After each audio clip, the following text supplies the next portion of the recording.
anyone else. I'm here to make change. I'm here to make a government that works for all of us.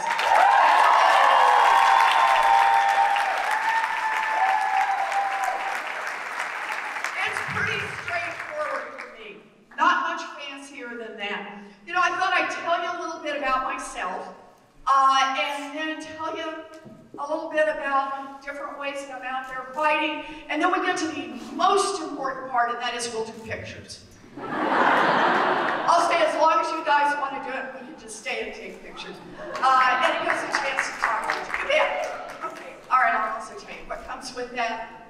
Hugs. Yeah, I'm warning you, I'm a hugger. So, okay, so here's what I want to talk about. So, I grew up in Oklahoma. Any Okies in here? No. Okay. There we go. Got one. One brave enough to say so. Okay. I grew up in Oklahoma. I have 3 older brothers. I was what used to be called the late in life baby. My mother always called it the surprise. And all 3 of my older brothers, they got their shot in life by joining the military. That was their big chance back then. My oldest brother was career military, 288 combat missions in Vietnam. We were very lucky to get him back home. My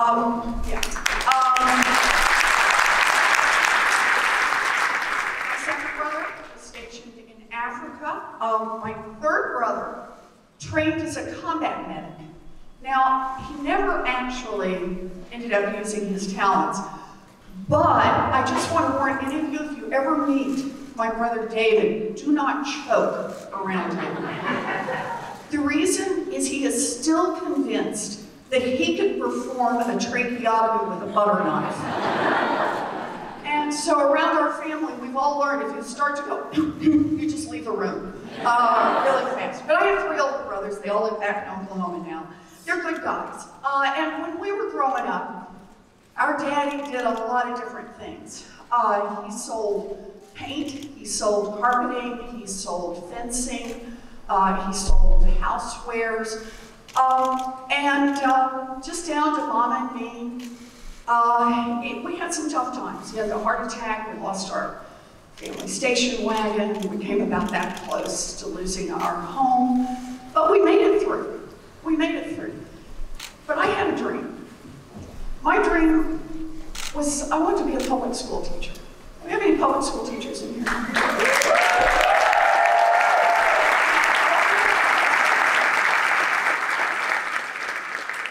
I wanted it ever since I was in 2nd grade. And I used to line my dollies up and teach them. I just want you all to know I was tough but fair. I held them to it. I don't think you did your homework last night. But it's all I ever wanted. And by the time I graduated from high school, my family didn't have the money for a college application, much less to send me off to college. Now, I have a path that was kind of bumpy. I started out, I got a scholarship, I had off, then I fell in love. Dropped out of school, gave up my scholarship, got married, bounced around for a while, and then I got my second chance, because that's what it really was. And it was a commuter college that cost $50 a semester. And for a price that I could pay for on a part-time waitressing job, not Herb's 3 jobs, a part-time waitressing job, I could get a 4-year diploma and become a special needs teacher. That's opportunity in America. I believe in opportunity.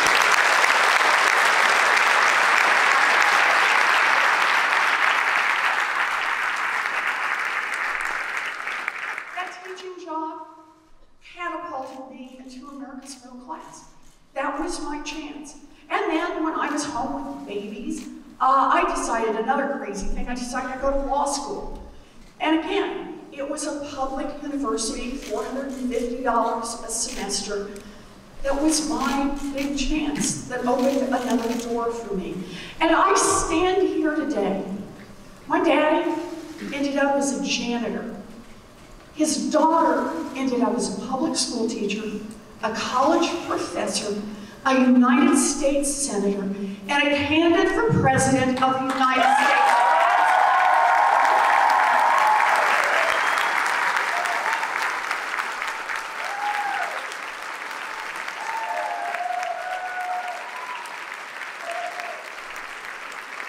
That is an America that makes my heart sing. That is an America that's about our best dreams and our best opportunities. And it is not the America of today. And that is why I'm in this fight. So let's just talk about the other half of this equation today. Herb started this conversation, but let's get real about it. Today in America, there is $1.5 trillion outstanding in student loan debt. People who go to public universities, more than 70% of them have to borrow significant amounts of money to be able to graduate. And people who are in private schools, they're borrowing through the roof. Think about what that means. There are people who are paying off debt in their 20s, in their 30s. We keep having this conversation in their 40s, in their 50s, in their 60s. There are people whose Social Security checks are being garnished to pay for student loans. Think about that. In America, how many people in here have some student loan debt? Or love someone who has some student loan debt? There's some more comments.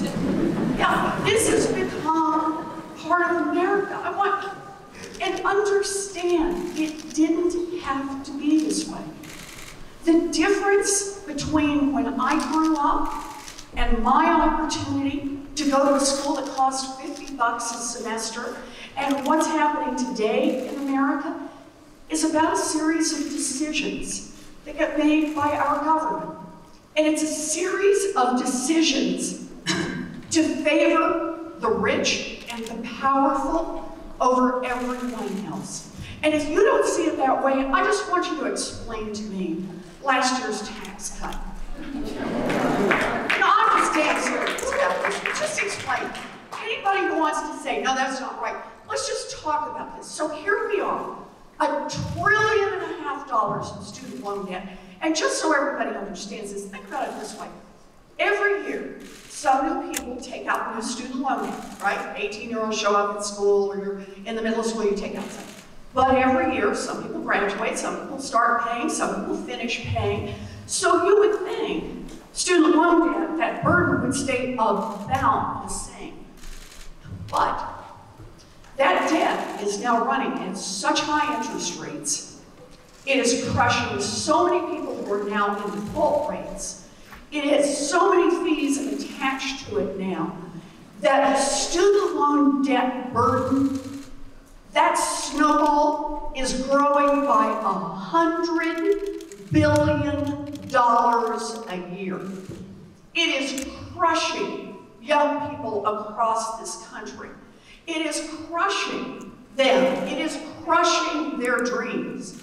And so just a little over a year ago, the Republicans, in control of the House, in control of the Senate, in control of the White House, what do? They said, we gotta change the tax laws. Let's take $1.5 trillion. My ears perked up. And they said, let's give tax breaks to the wealthiest among us, to rich people, to giant corporations. Just give it away. Sweep it out the door to them. Now understand that kind of decision. That is a decision that says your government in Washington, in a democracy, believes that it is the rich and the powerful who need that money more than you need that money. Well, I say they've got it wrong, and in a democracy, we're going to take that government back.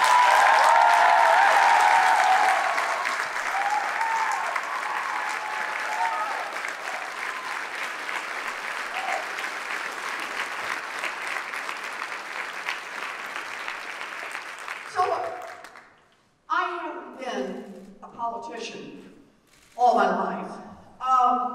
In fact, this is my first day as a candidate for President of the United States.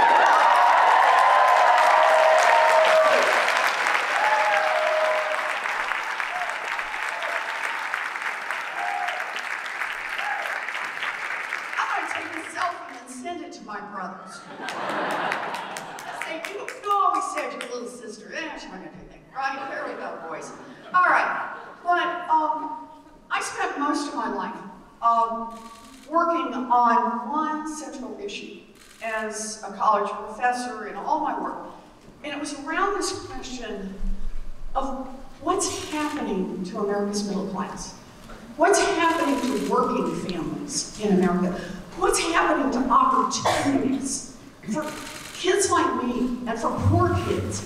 What's coming undone in America? And what I discovered is that the path for working people who work every bit as hard as my mom and daddy work every bit as hard as I worked, people who work every bit that hard, now encounter a path that is rockier and steeper than ever before in history. And for people of color, it is even rockier and even steeper. And that is why I am in this fight, to fight back against that.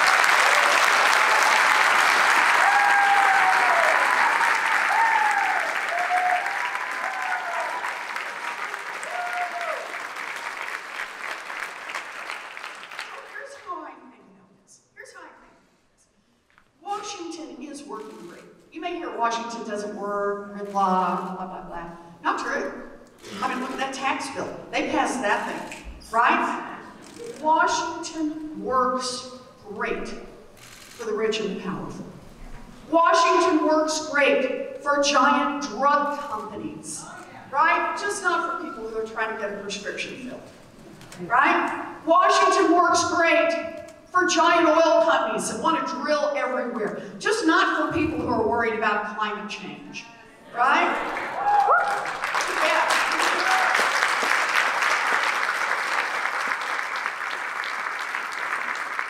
Washington works great for student loan servicers who are making big profits, just not for people who are trying to pay for an education, right?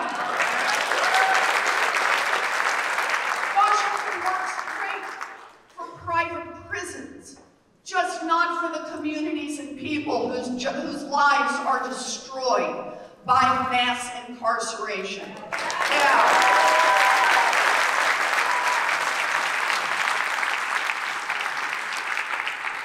Washington is working great for anyone who can hire an army of lobbyists and lawyers. It's just not working for real people. And the consequence of this, let me just give you a couple of pieces about it, because this is, understand, this is long term that this has been going on. This is now decades. So, since the 1970s, adjusted for inflation, wages in America are basically flat. Think about that, you're just not doing any better. The country's getting richer, but wages have just basically stayed flat. However, the cost of housing, again, same time period adjusted for inflation, up 2/3. Cost of your health insurance, more than double. The cost of getting a college education, more than triple. The squeeze on working families is real. And it has happened because of a Washington that has sucked up to the rich and powerful and turned its back on everyone else. Yeah.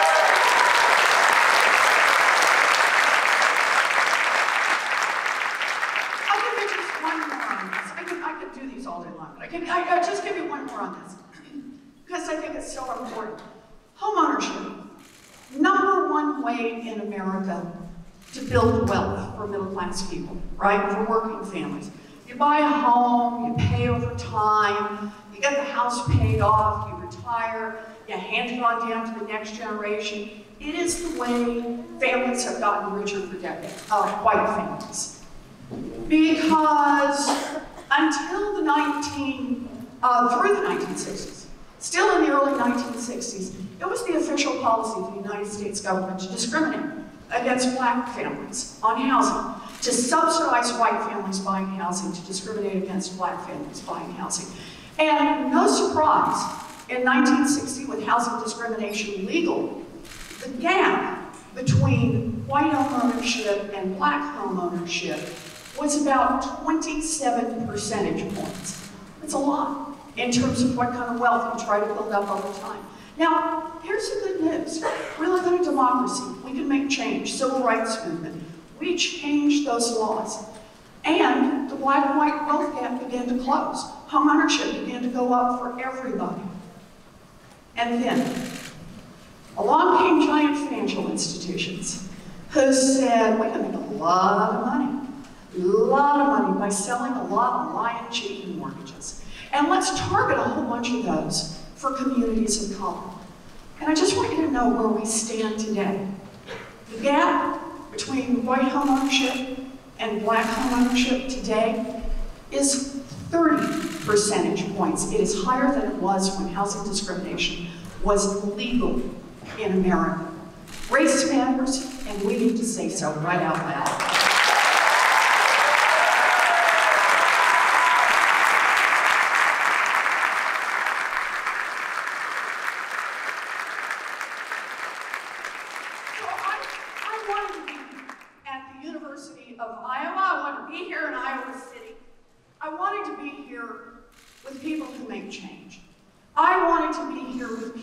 Demand change.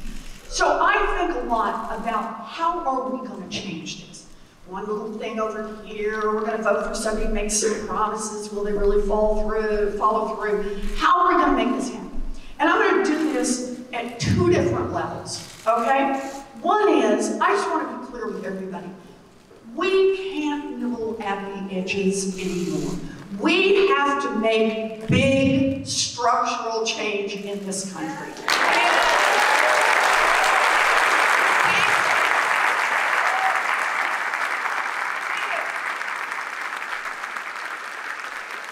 Let me start with a Washington that works for the rich and powerful.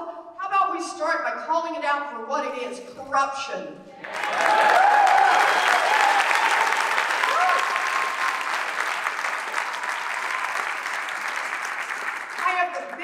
Anti-corruption proposal since Watergate. And I'll give you just a little taste of some of the parts, just a little bit. One, end lobbying as we know it.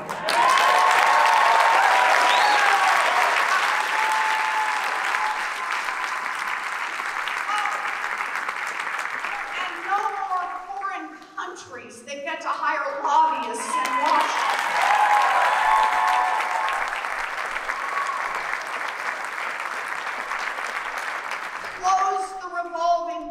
Between Washington and Wall Street. You play for one team or the other, not both at the same time. Oh, I got another one. How about congressmen, senators, guys in the White House?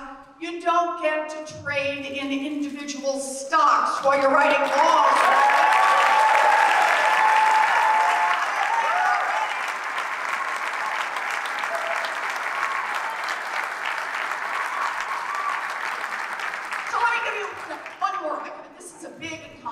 Bill, because there's a lot in it, but I gotta do one more. Everyone, underline, everyone who runs for federal office should have to put their taxes online.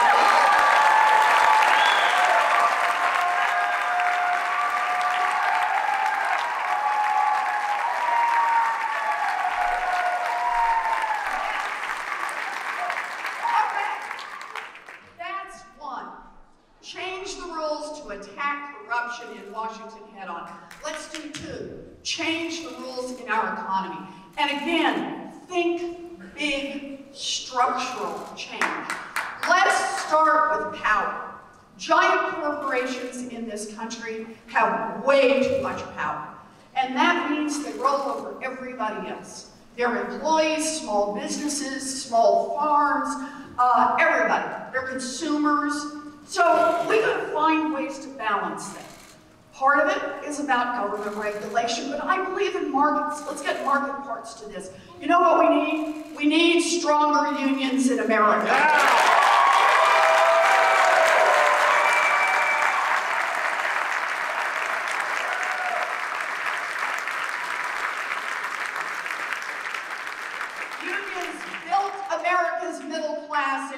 will rebuild America.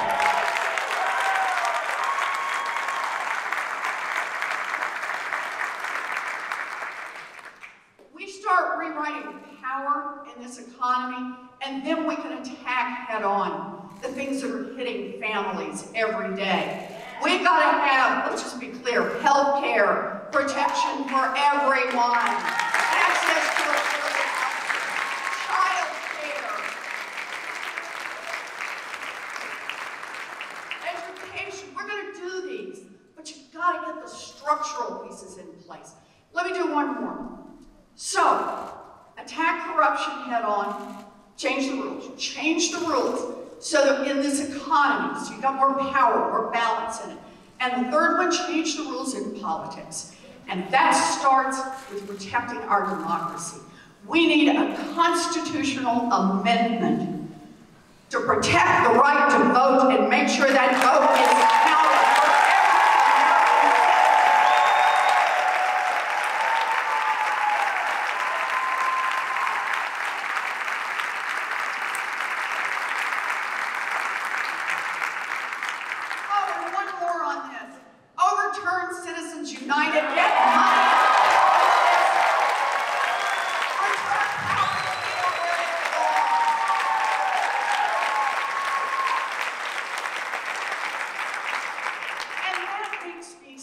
On them. Those are the big macro changes we need to make, but we don't have to wait until we're at 2020. We don't have to wait until we've won the White House, won the Senate, won the House, won our governorships. Oh, I love saying that, okay? We don't have to wait until we've won all those. There's something else we can do right now. And we can do it right here in Iowa. And that is, we can ask everybody who's in a Democratic primary, walk the walk. So,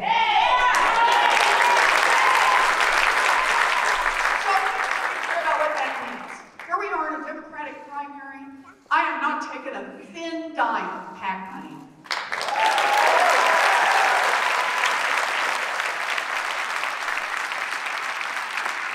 I'm not taking a thin dime of federal lobbyist money.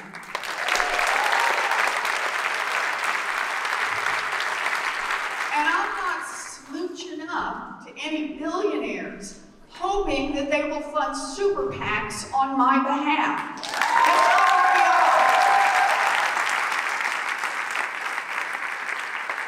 And I'll tell you why. It's because we need to walk the walk on building a party of the people, a grassroots party, a party that actually works face-to-face, person-to-person, doorknob, knocker to door knocker, all the way across Iowa and all the way across this country. That is not only how we will win in 2020, it's how we'll be in a position to make the changes we need to make in January of 2021.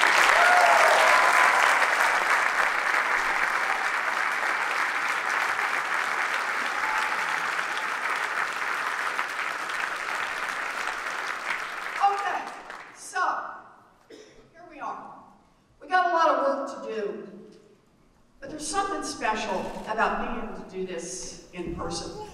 A lot of you I actually know, one way or another, through tweets and emails and posts and Instagram and all the ways we get together. But there's something special about being able to come together face to face with a whole lot of like-minded people and maybe some not so like-minded people. But we'll get them. We'll get them eventually. So this is, I think, a chance just to take a deep breath and talk about what we'll get out there and fight for. And I want to start with some of the things near and dear to me. I won't get them all, I realize that, but we've got to talk about these things. So let me just start with one. I believe that no one who works full-time should live in poverty, and that means we need to raise the minimum wage.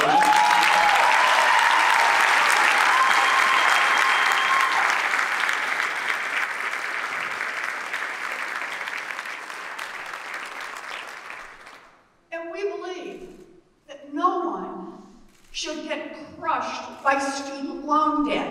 And And that means reducing the student loan debt burden and reducing the cost of college. Debt-free college for everybody.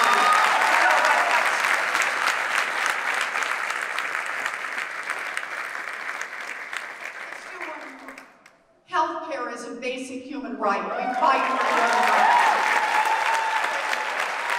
Everyone gets access. Yeah, and I know I said it earlier, but I gotta say it one more time. We gotta strengthen our ability to come together as workers, to be able to bargain together, to be able to negotiate together. Unions built America's middle class. Unions will rebuild America's middle class.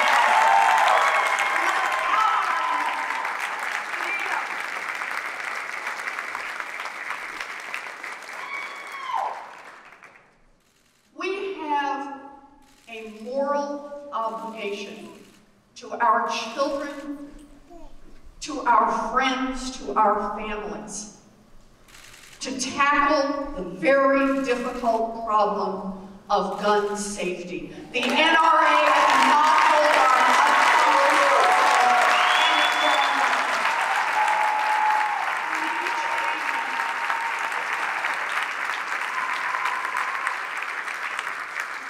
Okay.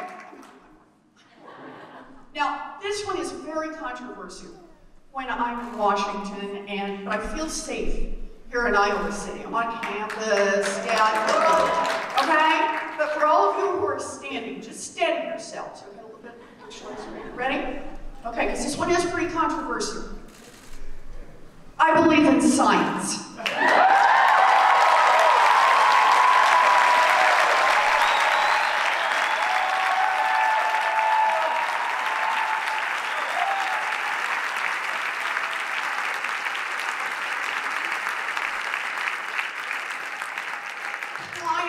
Change is real. It's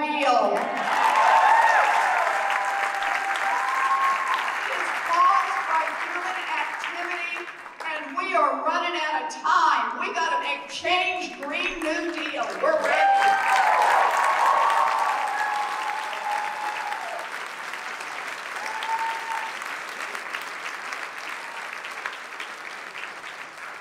I got one more that all right, I see.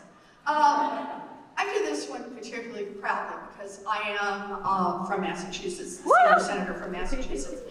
And that is, I just want to say, equal means equal. And that is true in the workplace, it's true in marriage, it is true everywhere. I believe in equal equality. And change is hard. It is. I understand it. It's hard to get little things through.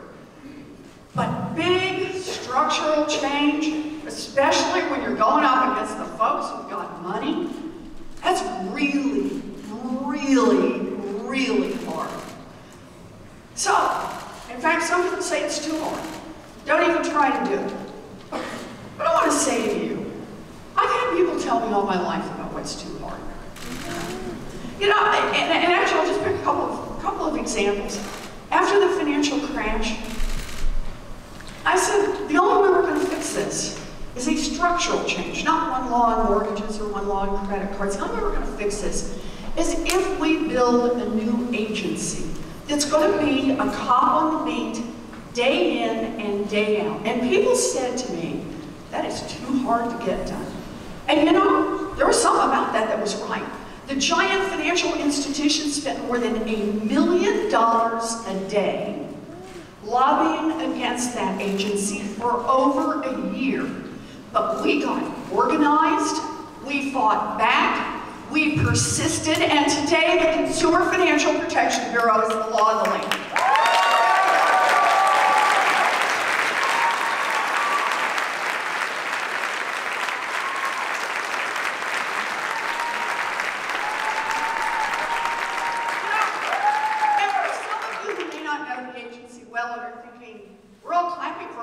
Agency. I just want to remind you, that little agency that we built has forced the biggest financial institutions in this country to return nearly $12 billion directly to people they cheated. That's government that works for the people.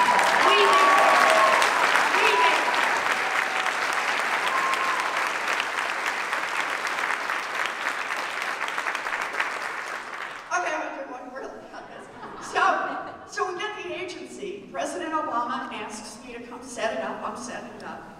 And the Republicans say I can never run. You've heard of pre-approved credit cards? I was a pre-rejected nominee. So I went back home to go back to teaching school. And there was a Republican who was the senator from Massachusetts. And I thought, who's going to run against that guy and beat him? Because that's what we needed to do. Somebody needed to beat him. You know what a lot of people called and said to me? Hey, listen. Massachusetts has never elected a woman senator, governor. It is just too hard. All I can say is, we got organized. We fought back. We persisted, and I am now the senior senator from the Commonwealth.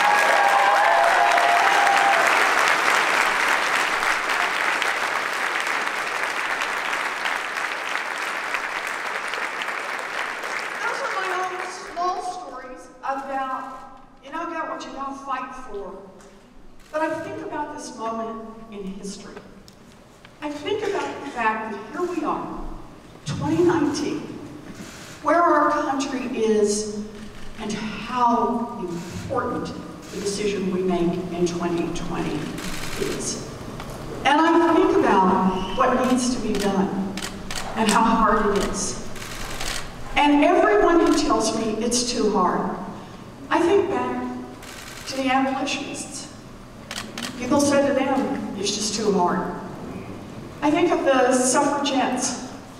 People said to them, it's just too hard. I think of the early labor organizers, just too hard. The foot soldiers in the civil rights movement, just too hard. But every one of them got out there, got organized, persisted, and changed the history of America. Changed our country.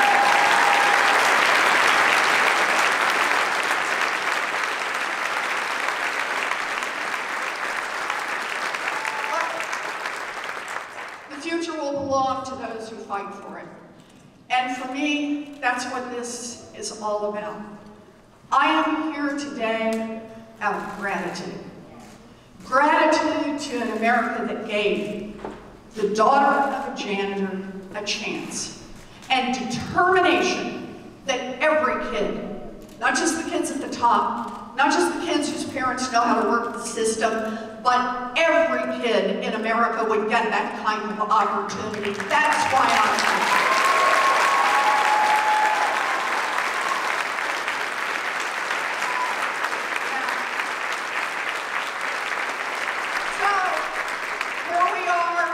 It's 2020, it's headed that way. Here we are, 2020, it's gonna be hard. I get that it's gonna be hard, but it's also gonna be wonderful. Because this is our chance to dream big, to fight hard, and to win. That's what we're